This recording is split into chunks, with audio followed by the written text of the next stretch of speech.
What am I doing? Hey guys! Oh, my voice. Hey guys!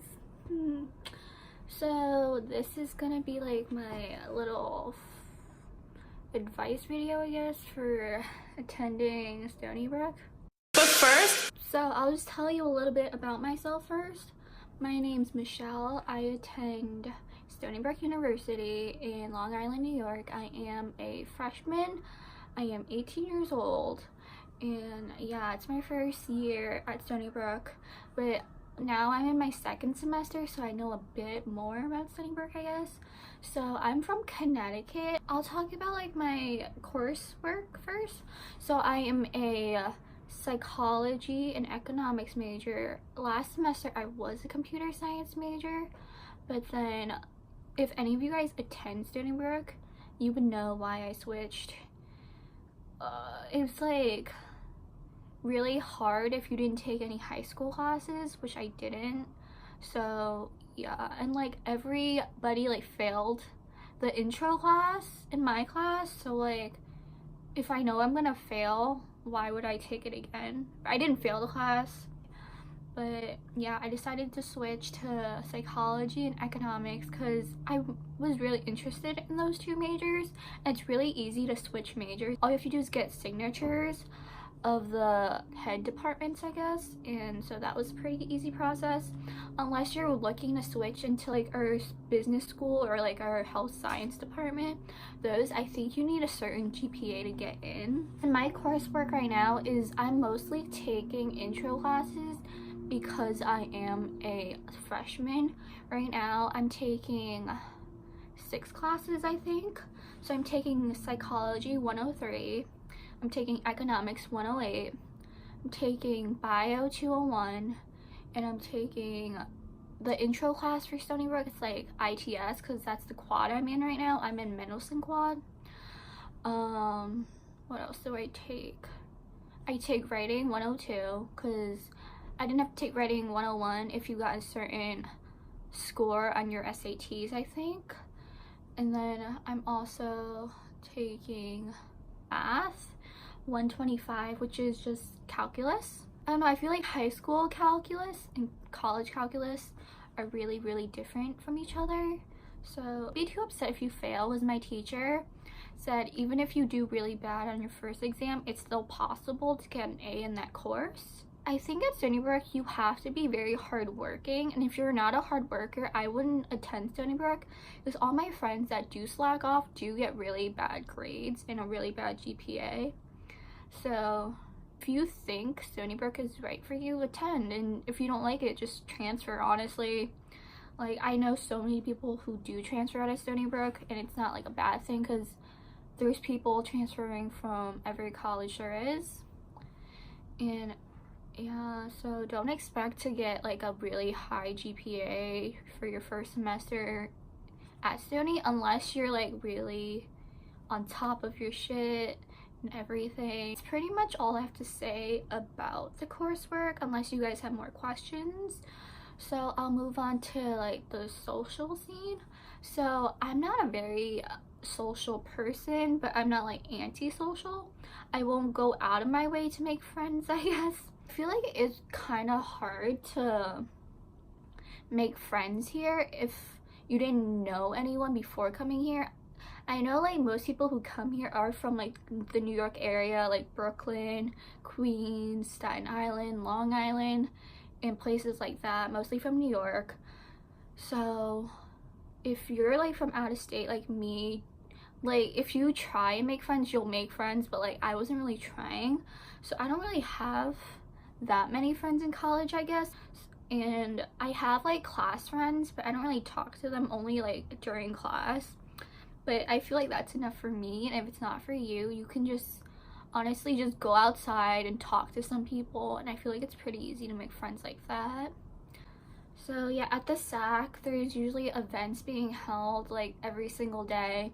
You can download this app called Coursework, which is CORQ, I think, and it just shows all the events that are happening like all around campus, not just at the SAC. So if you want to make friends, you can also go check out the app and then go to the events, and you might make a couple friends. There's also a bunch of clubs here.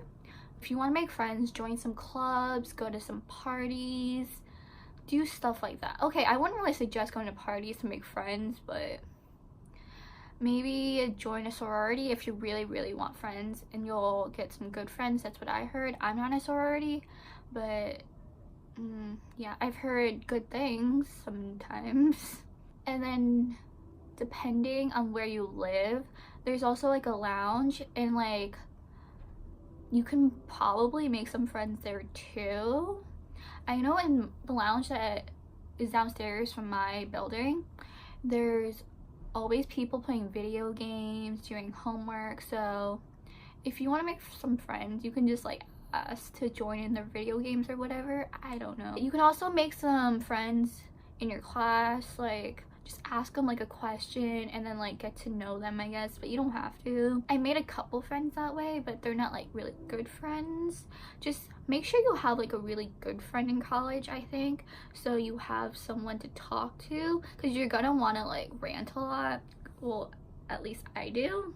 So I do have like one like good friend in college that I'll probably be friends with like throughout my college life. It's important to make friends. And then for parties and stuff, because I know that's what you guys are interested in, I don't really attend parties because I feel like they're very sketchy here.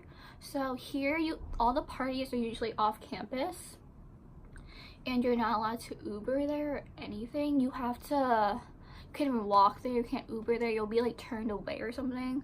So you have to go to this meeting place that they have for each different party. There's a different location where they're gonna pick you up in like a car, and you don't even know who's driving it, so it's really sketchy to me.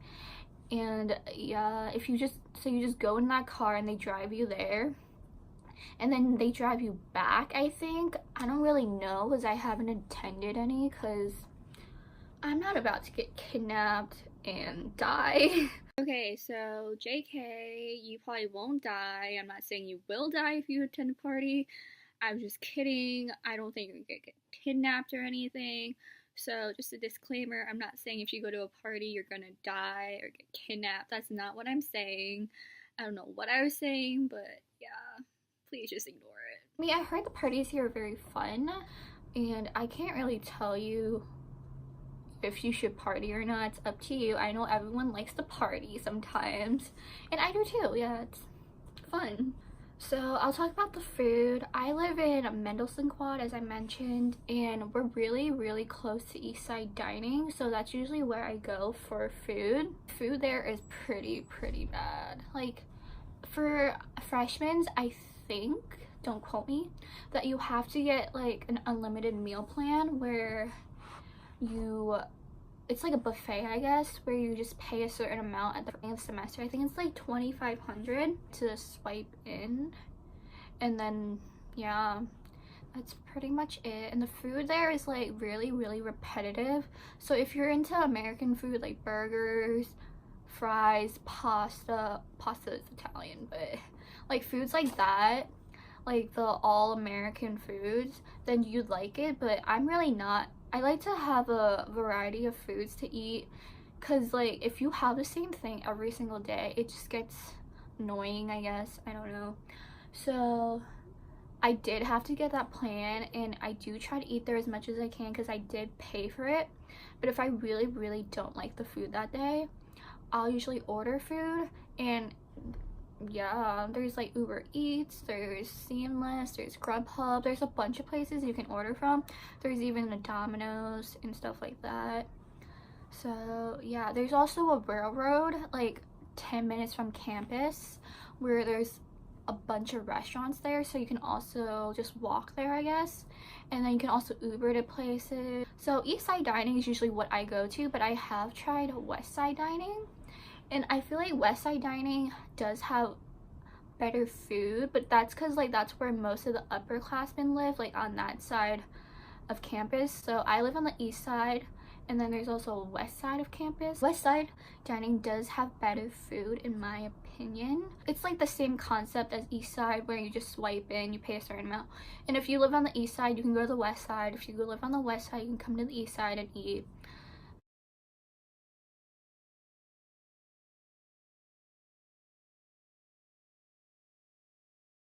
It does get repetitive a lot, so if you really like buffet style foods, I would suggest getting the unlimited meal plan, I guess. But if you don't have to, I wouldn't. That's my advice, because I don't think I'm gonna get one next year, because I don't really eat that much, honestly, so I feel like it's just a waste of money.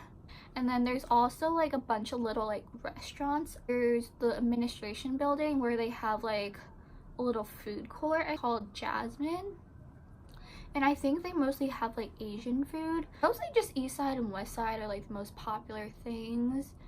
And then there's also a Starbucks at the library, but you can't really like eat a full meal there. I think that's it for food. I'm not very sure, because I don't. Oh, there's also the food court at the SAC, which is like the Student Activity Center. Advice to freshmen: so make sure if you do go to parties, be safe and like go with a group of friends. Don't go by yourself, because it is very sketchy. And then make friends by like joining clubs and like going outside, I guess. You can't just stay in your room all day and expect to make friends. And then try and get along with your roommate, because if you get along with your roommate, that's like the best, so you don't have to like argue about every single thing. Pretty much it. Thanks for watching.